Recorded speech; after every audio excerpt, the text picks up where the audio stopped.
الحمد لله وكفى والصلاة والسلام على سيد الرسل وخاتم الأنبياء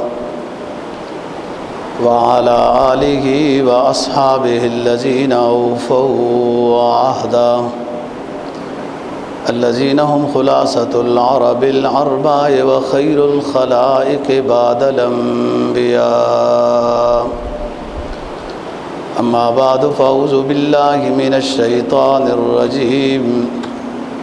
بسم الله الرحمن الرحيم.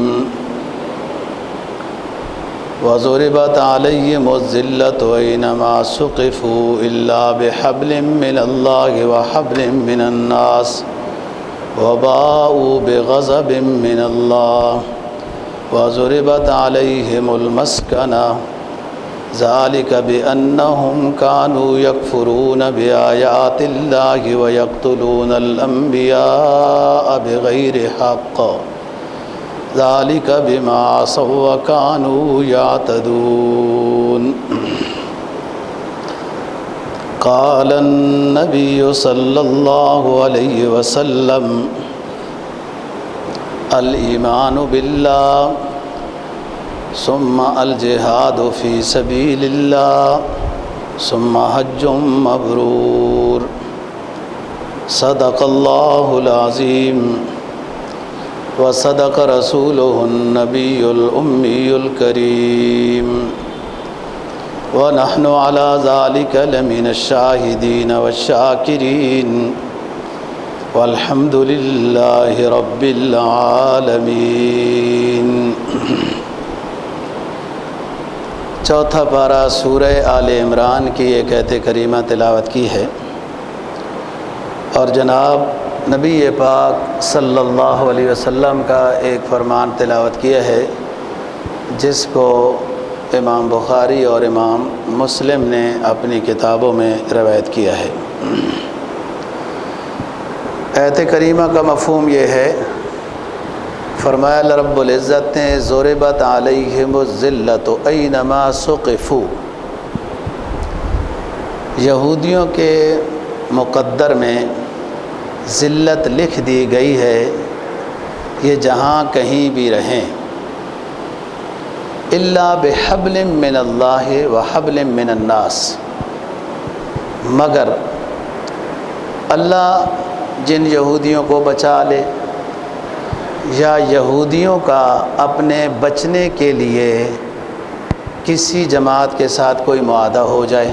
الا بحبل من اللہ وحبل من الناس وباءوا بغضب من اللہ، بس یہ اللہ کا غضب ہی لے کے آتے ہیں. وضربت علیہم المسکنہ، اور ان پر ذلت رسوائی لکھ دی گئی ہے. کیوں لکھ دی گئی ہے؟ ذالک بما عصوا وکانوا، اس لیے کہ نافرمان ہیں، کفر کرتے ہیں اللہ کی آیات کا. وَيَقْتُلُونَ الْأَنْبِيَاءَ بِغَيْرِ حَقٍّ، اور بلا وجہ انہوں نے اپنے نبیوں کو قتل کیا ہے علیہ السلام. ذَلِكَ بِمَا عَصَوْا وَكَانُوا يَعْتَدُونَ، یہ نافرمان لوگ تھے اور حد سے تجاوز کرنے والے لوگ تھے، اس لیے ان کے مقدر میں اللہ نے ہمیشہ کے لیے ذلت لکھ دی گئی ہے، لکھ دی ہے.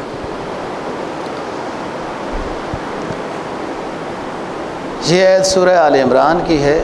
سورہ بقرہ کی آیت ہے وَضُرِبَتْ عَلَيْهِمُ الذِّلَّةُ وَالْمَسْكَنَةُ وَبَاءُوا بِغَضَبٍ مِّنَ اللَّهِ ذَلِكَ بِمَا عَصَوْا وَكَانُوا وَيَقْتُلُونَ النَّبِيِّينَ بِغَيْرِ الْحَقِّ ذَلِكَ بِمَا عَصَوْا وَكَانُوا يَعْتَدُونَ. اس میں بھی تقریباً یہی موضوع. سورہ بقرہ کی آیت میں ذلت اور مسکنہ اکٹھا بیان ہوا. اس آیت میں آیت ایک ہی ہے، شروع میں ذلت بعد میں مسکنہ بیان ہوا ہے. وہاں بھی وجہ یہی بتائی ہے کہ یہ لوگ نافرمانی کرتے تھے، کفر کرتے تھے، انبیاء کو قتل کرتے تھے، حد سے تجاوز کرتے تھے، اس لیے ان کے مقدر میں ذلت لکھ دی گئی ہے. اس آیت میں ان کی ذلت سے بچاؤ کے 2 استثناء بھی بیان ہوئے ہیں۔ ویسے تو یہودیوں کے مقدر میں ذلت ہے، لیکن ظاہری طور پر یہ ذلت سے بچ کیسے سکتے ہیں؟ الا بحبل من اللہ وحبل من الناس۔ حبل رسی کو کہتے ہیں، اللہ کی طرف سے ان کو ڈھیل مل جائے یا لوگوں کے ساتھ معاہدے سے ڈھیل مل جائے تو یہ بچ سکتے ہیں، ورنہ مشکل ہے۔ وَيَقْتُلُونَ الْأَنْبِيَاءَ بِغَيْرِ حَقٍّ ذَلِكَ بِمَا عَصَوْا وَكَانُوا يَعْتَدُونَ۔ ان کی بہت بڑی غلطیاں ہیں جن کی وجہ سے ہمیشہ کے لیے ان کی ذلت لکھ دی گئی ہے۔ حالانکہ ان کو تو اعزاز ملا تھا کہ موسیٰ علیہ السلام کی برکت سے یہ وہاں سے نکلے، فرعونی آب غرق ہوئے، لیکن جیسے ہی ان کو ذرا سی سہولت ملی میدان طی میں تو گڑبڑ شروع ہو گئی۔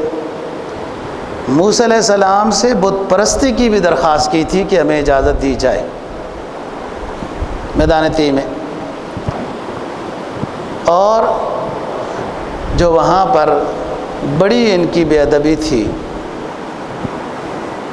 کہ اللہ کی طرف سے ایک نعمت اتر رہی ہے اور یہ کہتے ہیں کہ اتستبدلون الذی هو ادنی بالذی هو خیر۔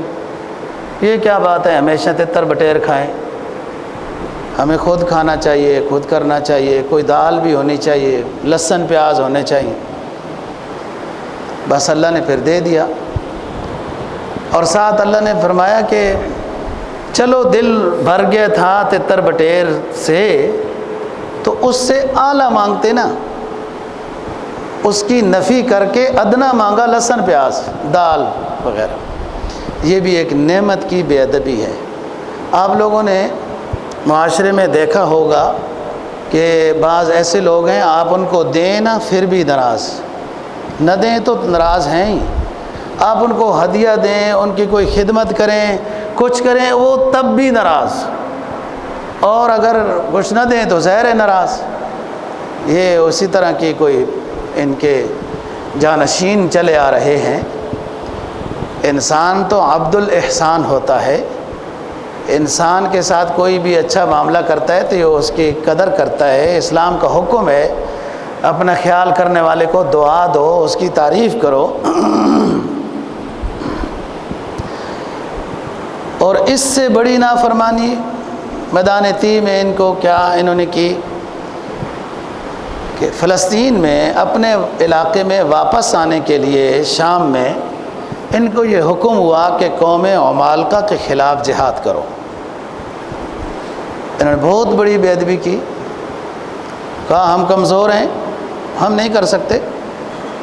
فَاذْهَبْ أَنْتَ وَرَبُّكَ فَقَاتِلَا إِنَّ هَاهُنَا قَاعِدُونَ۔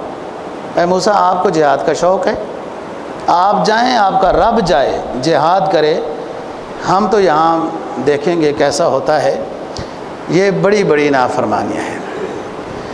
پھر یہ یوشع بن نون، یہاں اور بھی نافرمانیاں ہوتی رہیں، لیکن ہم نے آگے جانا ہے کہ کبھی کتاب کا مطالبہ کیا، پیچھے پھر گائے کے بچڑی کی عبادت، سامری کی زد میں آ گئے، کیا سے کیا۔ نعمتیں بھی ان کے اوپر، معجزات بھی ان کے اوپر اس جگہ میں آئے کہ بادلوں نے سایہ کیا وغیرہ، چشمے جاری ہوئے۔ یہ نعمتیں بھی آزمائش ہوتی ہیں کہ انسان شکر میں آتا ہے کہ باغی بنتا ہے۔ انسان کی ہر حالت ہی امتحان میں ہوتی ہے، ہر حالت ہی، اگر وہ سمجھے تو۔ راحت اور پریشانی دونوں حالتیں انسان کے لیے امتحان، دنیا ہے ہی دارالامتحان۔ اور بھی یہاں ان کی بے ادبیاں ہوتی رہی، لیکن مین یہ تھی کہ تم نے تو میدان میں نہیں رہنا، بیت المقدس جانا ہے، بیت المقدس چھڑانے کے لیے کیوں نہیں جاتے ہو؟ بڑا شور مچاتے ہیں بیت المقدس کا، تو آپ جاؤ۔ کہتے ہیں وہاں بہت سخت جنگجو قوم آباد ہے، ہم نہیں جائیں گے۔ پھر تشکیل دی گئی 2-4 بندوں کی کہ آپ جائزہ لے کے آؤ۔ ان میں یوشع بن نون کو امیر مقرر کیا گیا۔ وہاں دیکھا انہوں نے کوئی ایسی بات نہیں تھی۔ یوشع بن نون نے سمجھایا کہ موسیٰ علیہ السلام کے سامنے ایسی کوئی بزدلی والی بات نہ کرنا۔ ماشاءاللہ سب نظام ٹھیک ہے، جب ہم مجاہدین جائیں گے انشاءاللہ فتح ہو جائے گا۔ اس وقت تو سر ہلاتے رہے۔ جب موسیٰ علیہ السلام کے پاس آئے تو کہنے لگے ہمیں اس نے زبردستی منوایا تھا، ہم مانے نہیں تھے، قوم سخت ہے، ہم اس کے خلاف جہاد نہیں کر سکتے۔ اور یہ جملہ کہا فَاذْهَبْ أَنْتَ وَرَبُّكَ فَقَاتِلَا إِنَّا هَاهُنَا قَاعِدُونَ۔ نہیں کیا انہوں نے۔ بہرحال پریشانیاں رہیں، موسیٰ علیہ السلام کی وہیں وفات ہوئی، اس سے پہلے ہارون علیہ السلام کی وفات ہوئی، اور ان کے پاس حضرت یوسف علیہ السلام کی بھی میت مبارک تھی۔ پھر ان کو حکم یہی تھا کہ جب یہ شام کا علاقہ فتح کریں گے تو ان سب کی لاش مبارک وہ فلاں مخصوص جگہ جو قبرستان ابراہیمی ہے اس میں دفن کرنی ہے۔ پھر ایسا ہی ہوا، یوشع بن نون کو اللہ نے پیغمبر بنا دیا، اور پھر جہاد ہوا، کچھ نوجوان بھی آ گئے، تو اس میں اللہ نے ان کو فتح عطا کی اور اس علاقے میں یہ آ گئے۔ یہ غلطیاں پہلے تھیں، بے ادبی۔ اب بیت المقدس میں آ گئے، یوشع بن نون بھی چلے گئے اور پیغمبر آتے گئے۔ یہاں پر ان کی غلطی یہ تھی کہ انبیاء علیہ السلام نے ظاہر عقائد پر بات کرنی ہے، وہ عقیدہ توحید ٹھیک کرو، عقیدہ رسالت ٹھیک کرو، عقیدہ آخرت صحیح کرو، عقیدہ بعث بعد الموت حساب و کتاب صحیح کرو، اور معاشرے میں جو تمہاری یہ غلطیاں ہیں ان کو دور کرو۔ تو جب ان کے خلاف بیان ہو جاتا، بیان تو ہو ہی جاتا ہے۔ بھائی فرض کرو ایک امام صاحب نے بات کی کہ نماز میں سستی نہ کرو، سستی کرنے والے صحیح ہو جاؤ۔ اب جو سستی کرنے والے ہیں وہ یہ سمجھیں گے ہمارے خلاف تو بات ہو گئی ہے۔ پھر اسی طرح معاشرے میں بات ہوئی، بھائی جھوٹ نہ بولا کرو، فلاں نہ کرو، شادی بیاہ کے اوپر رسم و رواج سے بچو۔ جب پیغمبر اسلام بیت المقدس کے منبر کے اوپر بیان کرتے اور ان کے خلاف ہوتا تو یہ پیغمبر کو قتل کر دیتے تھے۔ وَيَقْتُلُونَ النَّبِيِّينَ بِغَيْرِ الْحَقِّ، پہلا پارہ ہے، وَيَقْتُلُونَ الْأَنْبِيَاءَ بِغَيْرِ حَقٍّ۔ چھوٹی سی بات بھی ان کے خلاف ہو گئی تو صرف کمیٹی والوں نے مسجد سے امام کو نکالا نہیں، اندازہ لگاؤ کہ ہمارے خلاف بات ہو گئی، پیغمبر کو قتل کر دیا۔ اور ایک پیغمبر نہیں، کئی پیغمبر قتل ہوئے علیہ السلام۔ تو قرآن مجید نے یہ ان کی وجہ بتائی، ذلت اور رسوائی کی۔ قوموں نے پیغمبر کی بات نہیں مانی، عذاب ان پر آ گئے۔ پیغمبر کی بات نہیں مانی، تکلیف اٹھائی۔ ایسا پیغمبروں کو، یعنی باوجود ایمان والے ہونے کے پیغمبروں کو قتل نہیں کیا۔ اگلی بات قرآن کیا کہتا ہے؟ ذالک بما عصوا وکانوا یعتدون یکفرون بآیات اللہ، اللہ کے حکام کا انکار، اور کسی اسلامی شرعی حکم پر یہ عمل بھی کرتے تو حد سے تجاوز کرتے، تعویل کرتے، اپنے دل کو مطمئن کر لیتے۔ جیسے مچھلیوں کے شکار کی بات ہے کہ ہفتے کے دن منع ہے تو ہفتے کے دن وہاں ڈیم، چھوٹے چھوٹے نالیاں بنا جاتے، مچھلیاں ادھر آتی ڈیم میں آ جاتی، وہ ساتھ میں جو بنائے تھے واپس نہ جا سکتی تھیں، تو یہ اتوار کو شکار کر لیتے تھے اور اپنے دل کو مطمئن کرتے تھے کہ اللہ نے ہفتے کو منع کیا ہے شکار کرنا، ہم ہفتے کو نہیں کرتے۔ آزمائش مچھلیوں کی عجیب ان کے اوپر آئی۔ قرآن کہتا ہے شر یوم یسبتون شرا، جس دن ہفتے کا دن ہوتا تھا مچھلیاں بھی بارڈر پر آ کر رقص کرتی تھیں، چھلانگیں لگاتی تھیں، اور پھر وہ ادھر بھی گر جاتی تھی، اور پورا ہفتہ وہ سمندر کے درمیان میں، دریا کے درمیان میں سیر کرتی تھی۔ یہ آزمائش ہوتی ہے۔ بعض دفعہ بندہ جس گناہ سے بچنا چاہتا ہوتا ہے وہ گناہ کا موقع بھی آ جاتا ہے۔ یہ تو گناہ سے بچنا چاہتا ہے، اسی گناہ کا موقع مل جاتا ہے۔ اب یہی تو بات ہے نا، یہاں پہ ہی تو بچنا ہے کہ گناہ کا موقع ملا، اسباب مہیا ہو گئے، ظاہری کوئی رکاوٹ نہیں ہے، اب جو ایمان والا ہے گناہ سے بچ جائے گا، اسے پتہ ہے کہ ظاہر اور باطن، خلوت اور جلوت میں اللہ دیکھ رہا ہے۔ لیکن جو شیطان کا زیادہ شاگرد ہوتا ہے وہ کہتا ہے یہ اللہ کی مدد ہی ہے نا، استغفر اللہ، یوں کہتا ہے اللہ کی مدد ہے نا، یہ تو ایسا ہو گیا، اللہ کی مدد ہو گئی ہے، یہ تو آ گئے ہیں جال میں۔ اور یوں یہ شیطان کا جو شاگرد ہوتا ہے وہ اپنے دل کو یوں مطمئن کرتا ہے اور یہ تعویل کرتا ہے کہ یہ یوں ہو گیا۔ بہرحال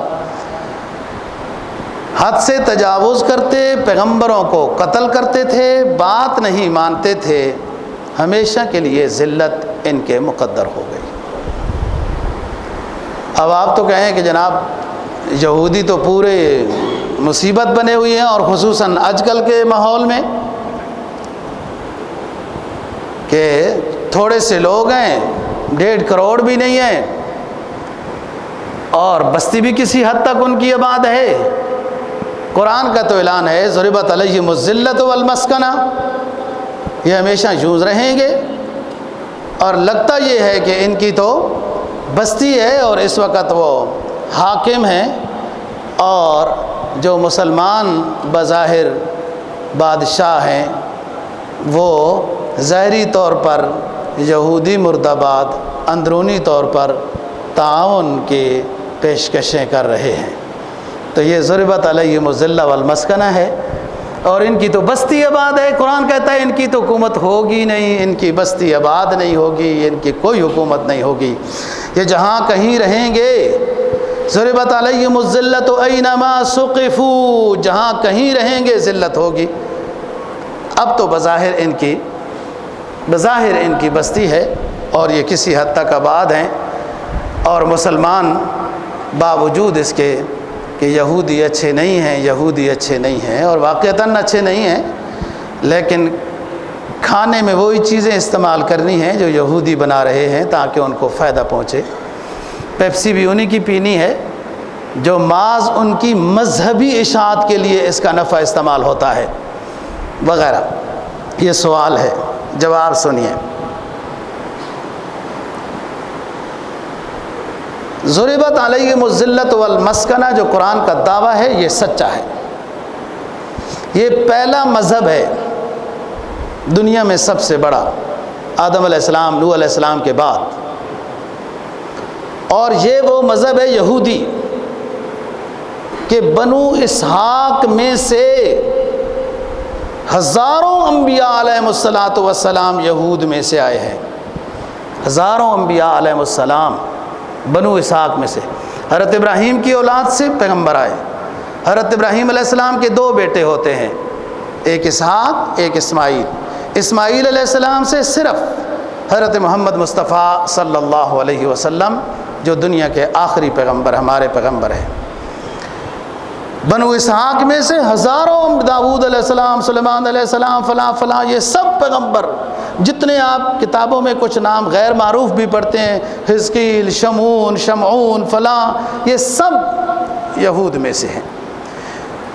دنیا کا نوح علیہ السلام کے بعد سب سے بڑا مذہب اور بڑی کتاب نازل ہوئی توریت، زبور بھی، اور ہزاروں انبیاء علیہ السلام ان میں سے آئے۔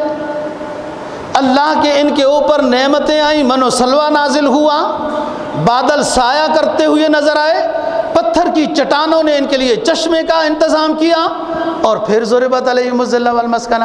کیسے ہوا یہ سمجھیے۔ اتنا بڑا مذہب ہونے کے باوجود، اتنے پیغمبر ان کے لیے آنے کے باوجود، دنیا میں ان کی کوئی بستی ہے ہی نہیں، ہوئی ہی نہیں۔ اب بھی اگر کوئی مانتا ہے اس کو، اول تو کوئی مان نہیں رہا، اگر کوئی مانتا ہے تو دنیا کے نقشے میں ایک نقطے کے برابر بھی نہیں ہو سکتی۔ یہ تو سب سے پہلا مذہب، سب سے بڑا مذہب، ہزاروں انبیاء علیہ السلام ان میں آئے، کسی قوم کے لیے من و سلوہ نازل نہیں ہوا۔ چلو چشمے جاری ہوئے، حضرت عمر فاروق کے دور میں بھی بادل نے سایہ کیا رسول پاک، یہ تو بات ہو گئی، لیکن یہ بات کہ بندے قد بڑے ہوتے گئے، کرتے بڑے ہوتے گئے وغیرہ،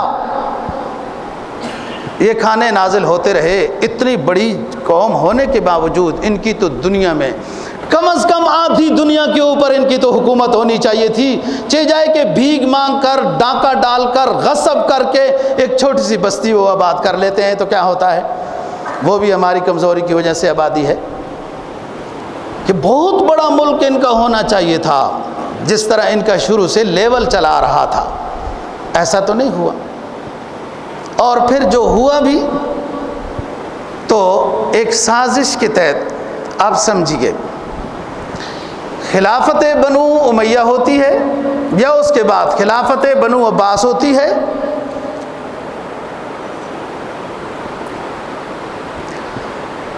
اسلامی بلاغ کو کمزور کرنے کے لیے، اسلامی یعنی نبی آخر الزمان صلی اللہ علیہ وسلم کے پیروکاروں کو کمزور کرنے کے لیے یہود و نصارہ اکٹھا ہو جاتے ہیں۔ حالانکہ یہودی اور عیسائیوں کا اکٹھا ہونا ایک مشکل بات ہے، لیکن اسلامی بلاغ کو کمزور کرنے کے لیے، اسلامی اتحاد کو کمزور کرنے کے لیے یہ دونوں ایک ہیں۔ اور پیچھے پشت پناہی برطانیہ اور امریکہ کی ہے، فرانس کی بھی ہے، وہ تو کچھ زیادہ ہی آگے ہے، اور بطور ایک امریکی چھاؤنی کی حیثیت سے اسرائیل میں ایک بستی آباد ہو گئی ہے جس کو دنیا کا کوئی بڑا ملک نہیں کہا جا سکتا۔ ضربت علیہم الذلۃ والمسکن۔ ایک بندہ ڈاکو ہوتا ہے، غاصب ہوتا ہے، اور وہ چند اسی طرح کے شریر لوگوں کو کسی گاؤں کے اوپر وہ حملہ کر کے اور اس جگہ میں وہ رہنے لگ جاتا ہے، تو یہ اس ڈاکو کے لیے کوئی عزت کا رہنا ہے؟ یہ بھی کوئی عزت کا رہنا ہے؟ اتنی بڑی قوم، اتنے پیغمبر آئے، اتنی نعمتیں آئیں، اور پھر ایک ڈاکہ ڈال کے اور اس جگہ کے اوپر آپ رہ رہے ہیں، اور سستی سب سے پہلی سستی عربوں کی ہے، اور بعد میں پھر ہم تو ان کے پیچھے امام کے اللہ اکبر ہیں، کہ جس کی وجہ سے وہ تھوڑی بہت آبادی ہوئی ہے۔ جس وقت حضرت عمر فاروق رضی اللہ تعالیٰ عنہ نے یہ علاقہ فتح کیا، بات سمجھنے کی ہے، توجہ طلب بھی ہے۔ حضرت عمر فاروق رضی اللہ تعالیٰ عنہ اسلام کا وہ عظیم مضبوط خلیفہ ہے، اسلام کا ایک مضبوط قلعہ ہے، اسلام کا مضبوط ستون ہے حضرت عمر فاروق رضی اللہ تعالیٰ عنہ۔ یہ علاقے ادھر ادھر سے شام میں کام ہو رہے تھے، ادھر ادھر جہادی کاموں میں مصروف تھے حضرات صحابہ کرام رضی اللہ تعالیٰ عنہ، اور ان کے ماتحت اور مجاہدین اسلام بھی تھے۔ حضرت عمرو بن العاص رضی اللہ تعالیٰ عنہ کو حکم دیتے ہیں کہ آپ یہ علاقے، اس علاقے کی طرف، بیت المقدس کی طرف چلیں، اور مقابلہ بھی ہوا۔ حضرت عمر فاروق رضی اللہ تعالیٰ عنہ کو اطلاع ہوئی کہ ایک بہت بڑے جرنیل کے ساتھ، عیسائیوں کے ایک بہت بڑے جرنیل ارتو ایسا کچھ نام ہے، اس کے ساتھ مقابلہ ہے۔ حضرت عمر بہت اونچے انسان تھے، بہت مسکرائے اور فرمایا کہ کوئی بات نہیں، عیسائیوں کے بہت بڑے جرنیل کا مقابلہ مسلمانوں کے ایک بہت بڑے جرنیل کے ساتھ ہے، اب دیکھتے ہیں ہوتا کیا ہے۔ عمرو بن العاص کے بارے میں یہ بات فرمائی اور مسکرائے۔ جنگ کا نام سن کر مسکرانا میری فطرت ہے، مجھے ناکامیوں پہ اشک برسانا نہیں آتا۔ مسکرانا، اور اس وقت بھی بڑی حکومت تھی، بظاہر بیت المقدس پر قابض وہ عیسائی تھے، لیکن وہاں یہودی بھی تھے۔ تھوڑا بہت مارکا ہوا، لیکن حضرت عمرو بن العاص کو اللہ نے بڑی صلاحیت عطا کی تھی۔ کسی کی صلاحیت کو سمجھنے کے لیے بھی انسان کے اندر کچھ صلاحیت ہونی چاہیے۔ ہارون رشید کا اختلاف ہوا، بھائیوں کے ساتھ ہو جاتا ہے، تو ایک صفائی کرنے والا بندہ کہہ رہا تھا ایک کتاب ہے نفحۃ العرب، عربی میں، عربی ادب سکھانے کے لیے ہوتی ہے، اس میں واقعہ لکھا ہے کہ وہ ایک صفائی کرنے والا دوسری صفائی کرنے والے سے کہہ رہا تھا ہارون رشید کا مقام ہمارے دل سے گر گیا ہے جب سے اس نے بھائی سے اختلاف کیا ہے۔ اس کو کیا پتا کہ ہارون رشید کیا چیز ہے۔ عربی والے، اس عربی ادب لکھنے والے شخص نے اس پر عنوان باندھا کہ انفن فی الماء و استن فی السماء، اپنی کوالٹی دیکھو، اپنے اوقات دیکھو، ناک تو ہے زمین پر، سرین آسمانوں کی طرف لے کے پھر رہا ہے۔ کسی صحابی کی عظمت کو سمجھنے کے لیے، اس کی کوالٹی اور مقام کو سمجھنے کے لیے ادھر بھی تو کوئی چیز ہونی چاہیے نا۔ ادھر گند بھرا ہوا ہو کسی اور کی چیزیں پڑھ پڑھ کر، تو پھر صحابہ سمجھ آئیں جی اپنی نظر کو میلا کر دیا ہو فرنگیوں کی تہذیب نے، تو اس کو صحابہ مقدس نظر آئیں گے؟ اقبال مرحوم تو کہتا کچھ نہ اثر کر سکی مجھ پہ حسن فرنگی، اس لیے کہ میری آنکھوں میں سرما حجازی تھا۔ سرما قرآن اور حدیث کا ہو، حضرات صحابہ کا ہو، فقہائے امت کا ہو، اولیاء کرام کا ہو، جب آنکھوں میں سرما تو صحابہ مقدس نظر آتے ہیں۔ یہ عمرو بن العاص رضی اللہ تعالیٰ عنہ، جب عمر کو پتہ چلا عیسائیوں کے خلاف جنگ ہونے لگی ہے اور ادھر بڑا جرنل ہے تو ادھر عمرو بن العاص ہے، کہا کوئی بات نہیں، ادھر عربوں کا جنرل، مسلمانوں کا جنرل ہے، ادھر جو ان کا عیسائیوں کا ہے۔ بہرحال صلح کی شکل بن گئی۔ میں مختصر کرتا ہوا آگے جاتا ہوں۔ اور شرط انہوں نے لگائی کہ ہم مسلمانوں کے امیر المؤمنین کے حوالے اپنی چابیاں کریں گے۔ حضرت عمر فاروق کو اطلاع دی گئی، وہ آ گئے، اور وہ لمبے واقعے آپ نے سنے ہوئے ہیں، سواری گھوڑا وغیرہ اور کپڑے بدلنے اس طرح پسند نہ کرنا۔ فرمایا کفا بالاسلام زینتاً، لیکن امیر المؤمنین ہے، معمولی بات تو نہیں ہے نا۔ جس علاقے میں حضرت امیر معاویہ رضی اللہ تعالیٰ عنہ تھے وہ اپنے ساتھ ساتھیوں کے لیے شریک ہو گئے، جس علاقے میں خالد بن ولید رضی اللہ تعالیٰ عنہ تھے وہ اپنے ساتھیوں کے ساتھ، جب پتہ چلا امیر المؤمنین بیت المقدس میں آ رہے ہیں تو وہ آ گئے، امیر معاویہ آ گئے، خالد بن ولید آ گئے، عمرو بن العاص آ گئے، اور ایک اور صحابی بھی ہیں، بڑے صحابہ میں میرے ذہن سے بھی نام اترا ہے۔ انہی صحابہ کے صلح نامے کے نیچے دستخط ہیں، عمرو بن العاص کے، عمر فاروق رضی اللہ عنہ، امیر معاویہ اور خالد بن ولید وغیرہ۔ ان کی شرط تھی، حضرت عمرو بن العاص نے لکھا کہ شرط ہے یہ امیر المؤمنین کو دیکھنا چاہتے ہیں۔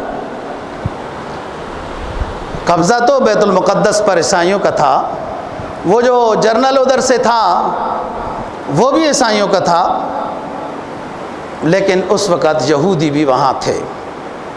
ایک بات اور سمجھنی چاہیے، یہ علمی بات ہے، اتخذوا احبارہم و رہبانہم اربابا من دون اللہ، ان لوگوں نے، اہل کتاب نے، اپنے علماء کو اور اپنے راہبوں کو اللہ کا درجہ دے دیا تھا، ان کو مشکل کشا سمجھنے لگ گئے تھے، اربابا من دون اللہ۔ یہاں ایک علمی بات سمجھیے، اتخذوا احبارہم، حبر کی جمع ہے، یہودی کے عالم کو بھی حبر اور احبار کہتے ہیں، عیسائی کے عالم کو بھی حبر اور احبار کہتے ہیں۔ اتخذوا احبارہم و رہبانہم، راہب کی جمع ہے، عیسائی مذہب کے گوشہ نشین کو، پیر کو، صوفی کو راہب کہتے ہیں، اور یہودی مذہب کے بھی گوشہ نشین اور صوفی کو، اللہ اللہ کرنے والے کو بھی راہب کہتے ہیں۔ بعض دفعہ یہ مغالطہ ہو جاتا ہے، اصل میں بعد میں انہوں نے اصطلاحیں بدلی ہیں نا، پوپ تو فلان تو فلان، اس لیے بندہ سمجھتا ہے کہ یہودیوں کے اور لقب ہے اور ان کا اور لقب ہے۔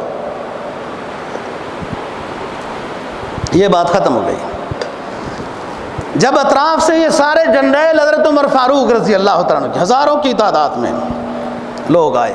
حضرت عمر تو ساتھ کوئی اتنے خاص بندے نہیں لے کے آئے، شام سے ہی تھے، حضرت بلال ان کو بلا لیا تھا۔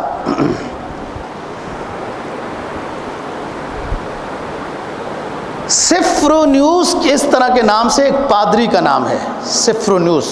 الفاظ کی ادائیگی میں غلطی ہو تو معاف کرو۔ وہ چابیاں وغیرہ ان لوگوں نے جب حوالے کی تو یہ سیر کرانے لگ گیا بیت المقدس۔ وہ سارا علاقہ جو بڑا سا آپ کو ایک ہاتھا تصویر میں نظر آتا ہے نا، اس میں مختلف مبارک جگہ ہیں، یعنی اس میں مسجد داؤد علیہ السلام بھی ہے، فلاں بھی ہے، یوں بھی ہے، ان کی بھی کلیسا ہیں، یہودیوں کی بادگاہ، سلیمان علیہ السلام کی مسجد وہ گریا ہے، دیوار گریا۔ یہ لوگ کہتے ہیں یہودی کہ وہ سلیمان علیہ السلام کے ہیکل کے جات میں سے ہے، لیکن ویسے تاریخ تو اتنی ان کی تائید نہیں کرتی۔ وہ گئے زمانہ ختم۔ اور اسی کو قرآن نے کہا سیماہم فی وجوہہم من اثر السجود، ذالک مثلہم فی التوراۃ و مثلہم فی الانجیل، کہ ان راہبوں نے، علماء نے، یہودیوں نے، عیسائیوں نے، کنٹرول بے شک عیسائیوں کا تھا لیکن یہودی بھی تھے۔ تاریخ خلفائے راشدین لکھتے ہیں کہ جو استقبال کے لیے نکلے عیسائی بھی نکلے، یہودی بھی نکلے، بے شک ان کی آپس میں تھی کچھ، لیکن یہودی رہتے تھے۔ اور کہتے تھے وہ، یعنی ان کی بھی آپ تھوڑی فراست سمجھے نا، کہ جب عمرو بن العاص کو دیکھا تو کہا صحابی رسول تو سمجھ آتا ہے، لیکن جس خلیفے کی نشانیاں ہماری کتابوں میں موجود ہیں وہ پوری نشانیاں اس پہ نظر نہیں آ رہی، لہٰذا ہم امیر المؤمنین کو دیکھنا چاہتے ہیں۔ تو حضرت عمر آئے، دیکھا، صلح نامہ طے ہوا وغیرہ، آپ یوں نہیں کریں گے، یوں نہیں کریں گے، جو صلح طے ہوئی تھی حضرت عمر فاروق رضی اللہ تعالیٰ عنہ اس سے کہیں زیادہ دل فرشراہ سے پیش آئے تھے اور یہ بہت متاثر ہوئے تھے۔ اور پھر وہ جو کہا نا ایک نے کہ آپ یہاں نماز پڑھ لیں، تو ہم نے کہا نہیں ادھر نہیں پڑھتے، پھر مسلمان یہی بنا لیں گے، پھر جدھر نماز پڑھی ادھر مسجد بھی بنی وغیرہ۔ یہ تو تاریخ ہے حضرت عمر فاروق رضی اللہ تعالیٰ عنہ کی۔ اور فاتح بیت المقدس عمرو بن العاص ہیں، سیڈوں کے علاقے فتح کیے تھے۔ ابو عبیدہ بن جراح مدد کے لیے آئے تھے، لیڈر اصل یہی تھے۔ یہاں سے آگے چلیں، یہ 15 16 17 ہجری کی بات ہے، رجب 16 ہجری جب مسلمانوں کے پاس یہ آئی اور بہت اچھا انتظام ہوا۔ حضرت عمر فاروق رضی اللہ تعالیٰ عنہ نے وہاں مسجد بھی بنوائی، جو مسجد کے اثرات اب بھی ہیں۔ حضرت عمر فاروق کی فضیلت تو بہت فضیلتیں ہیں۔ نبی پاک صلی اللہ علیہ وسلم نے بیت المقدس مسجد میں جو انبیاء علیہ الصلوۃ والسلام کو معراج کے سفر میں امامت کرائی تھی، مسلمانوں کے پیغمبر ہیں، خاتم النبیین ہیں، اس کے کئی سال بعد دوبارہ مسلمانوں کا خلیفہ آج اسی بیت المقدس میں جماعت کراتا ہوا نظر آتا ہے۔ یہ حضرت عمر کی فضیلت ہے۔ بہرحال یہ نظام رہا، مسلمانوں کے پاس رہی، زیارت کے لیے آتے رہے، اس شرائط کے مطابق ہوتا رہا وغیرہ۔ خلافت بنو عباس کمزور ہو گئی، 400 کے لگ بھگ یہ کمزور ہونا شروع ہو گئی، اور ادھر سائڈوں میں فاطمیوں کی حکومت بننے لگی۔ یہ اپنے آپ کو کہتے تھے بنو فاطمہ، تاریخ تو تائید نہیں کرتی، واللہ عالم بالصواب۔ اور ان کے زمانے میں بڑا ظلم بھی ہوا، حج بھی بند ہوا وغیرہ وغیرہ۔ یہ آپ نے کتابوں میں پڑھا ہوگا، حاکم بامر اللہ، حاکم مستظہر باللہ، حاکم بقدر اللہ، یہ وہی ہیں، یہ سارے بنو فاطمی ہیں۔ یہ ہوتا رہا نظام مسلمانوں کے پاس، اور یہ بنو عباس کمزور ہوئے تو یہ بنو فاطمی ادھر قابض ہونے لگے۔ جب بھی مسلمانوں کی حکومت چھنتی ہے یا جاتی ہے ان کے ہاتھوں سے، غلطی اپنی ہوتی ہے۔ قرآن کا پکا اصول ہے، ما ظلمہم اللہ ولکن کانوا انفسہم یظلمون۔ اللہ کسی پر ذرہ برابر بھی زیادتی نہیں کرتا، لوگ اپنے اوپر خود زیادتی کرتے ہیں۔ ہمارے ساتھ بھی کسی نے نہیں زیادتی کی، جو بنگلہ دیش جدا ہوا، ہم نے اپنے ساتھ خود زیادتی کی ہے۔ خلافت بنو امیہ ہوئی ختم تو غلطیوں سے ہوئی، نعمت چھن گئی۔ جب عمر بن عبدالعزیز نے درست کیا تھا تو اس کے بعد ہشام بن عبد الملک کو وغیرہ، یزید بن عبد الملک کو، ان کو ٹھیک کرنا چاہیے تھا۔ عبد الملک کی بڑی حکومت تھی، بنو امیہ کا بڑا بادشاہ سمجھا جاتا ہے، یہ اسی کی اولاد ہے ساری۔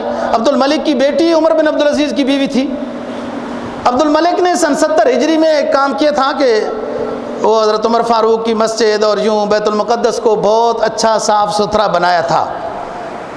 وہ کہتے ہیں نیتوں کا مالک اللہ ہے۔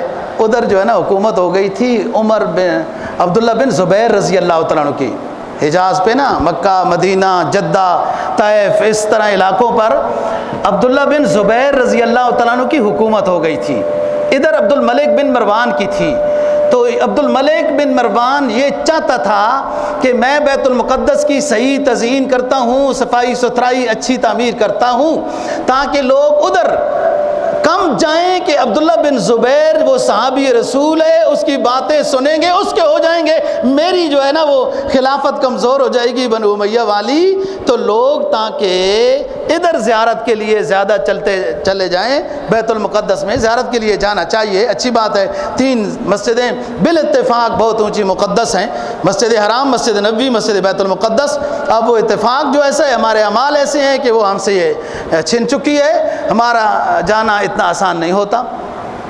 تو اس نے مسجد اچھی وغیرہ بنائی جو کچھ، لیکن عمر بن عبدالعزیز نے جب خلافت بنو امیہ کو درست کر لیا تھا تو اس کے بعد ہشام بن عبد الملک کو، یزید بن عبد الملک کو، ان کو سوچنا چاہیے تھا۔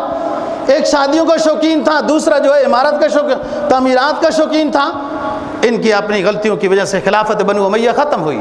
خلافت بنو عباس آئی، شروع میں ٹھیک چلی 200-300 سال، لیکن جب 400 ہجری آتی ہے تو گڑبڑ شروع ہو جاتی ہے، جس کو میں اقبال کے حوالے سے بتاتا ہوں نا، میں تجھ کو بتاتا ہوں تقدیر امم کیا ہے، شمشیر و ثنا اول طاؤس رباب آخر۔ جب آئے تھے تو اللہ اللہ کرنے والے تھے، جب عیاشیوں میں مبتلا ہوئے، اللہ رسول کی تعلیمات سے دور ہوئے، تو پھر تو اصول ہے، پھر دشمن آ جاتا ہے۔ پھر ادھر فاطمیوں کی حکومت اور ادھر جو ہے وہ بن گئی ہے خلافت بنو عباس، ٹوٹتی پھوٹتی کرتے کرتے صرف نام بن کر رہ گئی بغداد کا بس۔ اور بعین ہی یہی صورتحال کہ اسی طریقے سے جیسے آج ہر اسلامی ملک اپنے اپنے خطے کی فکر میں ہے صرف، اس وقت بھی یہی بات۔ ادھر شہاب الدین یہ نظام تھا ادھر ان کا، ادھر بغداد میں خلافت بنو عباس جو ٹوٹ پھوٹ کر بغداد بن کر رہ گئی تھی، اور ادھر جو ہے وہ فاطمیوں کا، ان کا جو مکہ مدینہ کے ساتھ حشر تھا وہ آپ کو بتا چکا ہوں۔ یہ اسلامی بلاک کمزور ہو چکا تھا۔ اب آگے توجہ سے سنے بات، میں اس موضوع پر 10 سے 12 کے لگ بھگ تاریخ کی کتابوں، تفسیر کی کتابوں کا نچوڑ اور عرق پیش کر رہا ہوں۔ آپ تاریخ کی کتابوں کو پڑھیں گے بھی نا تو پڑھ کے دوبارہ پڑھیں گے، پھر بھی اس میں سے کچھ نکال نہیں سکیں گے کہ میں نے سمجھنا کیا ہے، نکالنا کیا ہے۔ یہ اب کمزوری ہو چکی بغداد کی، ادھر یہ صورت ہے، ادھر بنو فاطمہ ہے، حج عمرے کے ساتھ ان کا یہ عشر ہے۔ یہ کمزوری آ چکی ہے 400 کے ہجری کے لگ بھگ، 492 ہجری میں عیسائیوں کا قبضہ ہو جاتا ہے بیت المقدس پر۔ اور اس وقت جو قبضہ ہوا، بے شک سعودی تھوڑے بہت سائڈوں میں جو اس کی ان کی سازش ہے، جو کچھ ہے وہ ہوتا رہا، لیکن ظاہری قبضہ، اور انہیں بہت ظلم کیا۔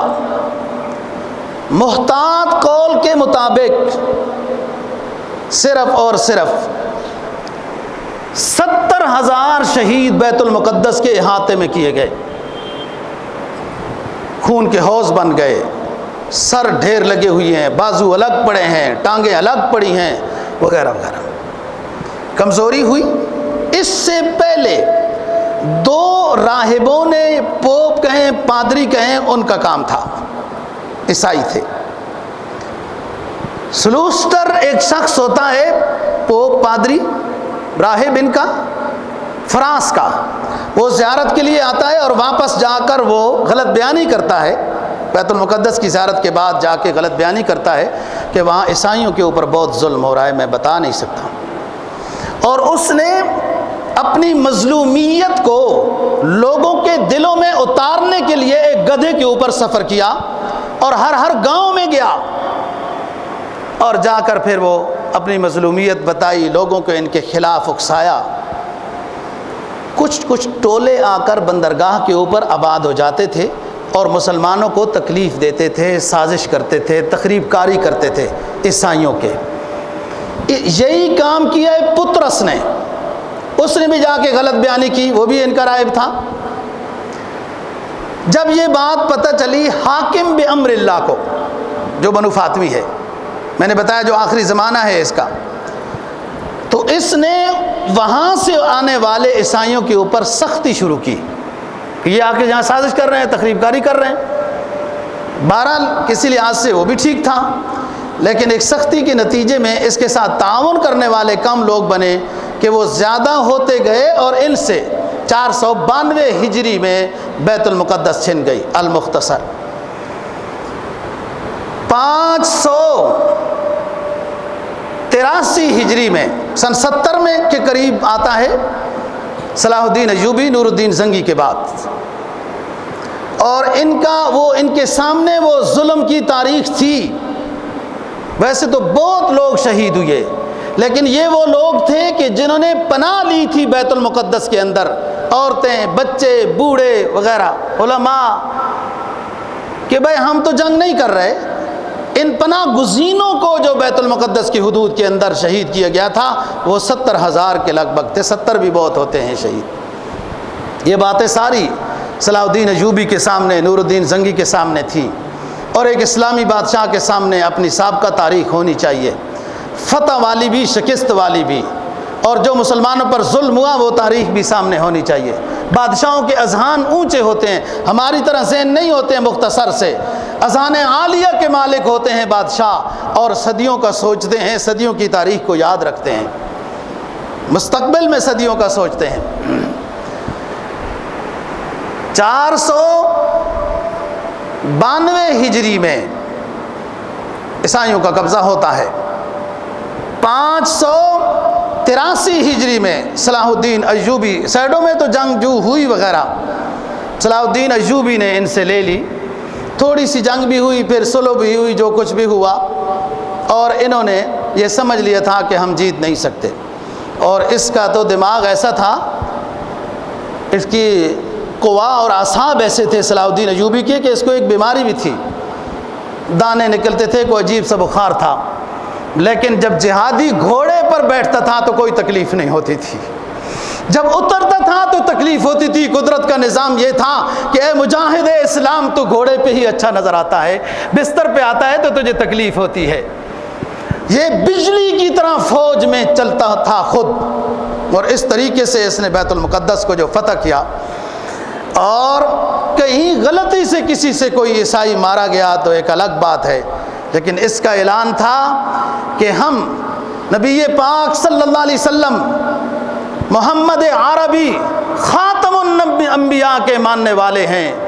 مکہ والوں نے ستایا تھا، بہت مارا تھا، لیکن محمد جب فاتح بن کر مکہ میں داخل ہوا تو اعلان کیا تھا لا تثریب علیکم الیوم، ہم کسی قسم کی کوئی زیادتی عیسائیوں پر یا جو سیٹ یہودی ہیں نہیں کریں گے، اور نہیں ہوئی، بلکہ اس سے بڑھ کر زیارت جو کرنے آتے تھے ان کا خیال، خدمت، اور وہ حضرت عمر فاروق رضی اللہ تعالیٰ عنہ کے قانون کے مطابق تھوڑا تھوڑا ٹیکس لیا گیا، جو ان کا معاہدہ تھا اس کے مطابق ہی ہوا۔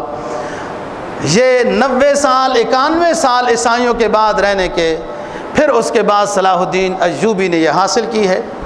بہرحال ان کا ایک بھائی تھا عادل، اچھا بندہ تھا، ان کا ایک بیٹا تھا ملک کامل، وہ بھی اچھا تھا، لیکن بعد میں آہستہ آہستہ چونکہ سائڈوں میں بہت کمزوری آ چکی تھی تو یہ کمزور ہوئے، لیکن بیت المقدس مسلمانوں کے پاس ہی رہی، کہ پھر تاتاریوں کی یلغار آئی، پھر خلافت عثمانیہ بن گئی۔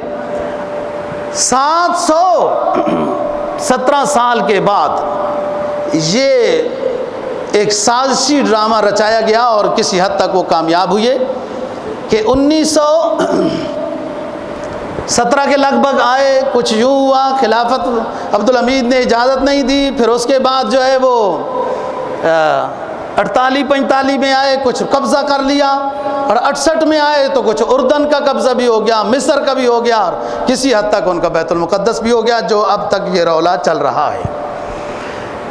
اور ضربت علیہم الذلہ والمسکنہ بتا دیا۔ یہودیوں کا کیا عقیدہ ہے، عیسائیوں کا کیا عقیدہ ہے، دونوں مشرک ہیں اہل کتاب ہونے کے باوجود۔ قرآن کیا کہتا ہے؟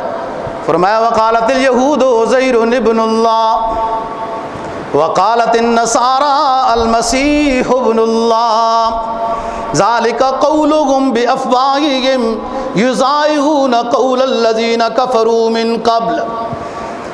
یہودیوں نے کہا عزیر اللہ کا بیٹا ہے، عیسائی کے بیٹے عیسیٰ علیہ السلام اللہ کا بیٹا ہے۔ قرآن کہتا ہے یہ اسی طرح باتیں کرنے لگ گئے جن کے پاس کتابیں نہیں آئیں، کافر یوں کہتے تھے۔ ادھر کہتے ہیں وقالت الیہود والنصارى نحن ابناء اللہ واحباؤہ۔ یہودی نصارہ یہ کہنے لگے ہم تو اللہ والے، اللہ کے محبوب ہیں۔ اور یہودیوں کا یہ موقف ہے قالو لن تمسنا النار الا ایاما معدودا، صرف چند دن جو بچھڑے کی عبادت کی تھی، بس اتنے ہی دن اگر اللہ ہمیں سزا دینا چاہے تو وہ ہے، ورنہ ہم اللہ کے بڑے محبوب ہیں۔ دونوں شرک میں ہیں۔ اب جس حالت میں ہم گزر رہے ہیں، اس حالت سے نجات کیسے ہوگی انشاءاللہ اگلے جمعے پر بات کریں گے، جو ہمیں قرآن و سنت کی روشنی سے سمجھ آتی ہے آپ کے سامنے عرض کریں گے۔ وآخر دعوانا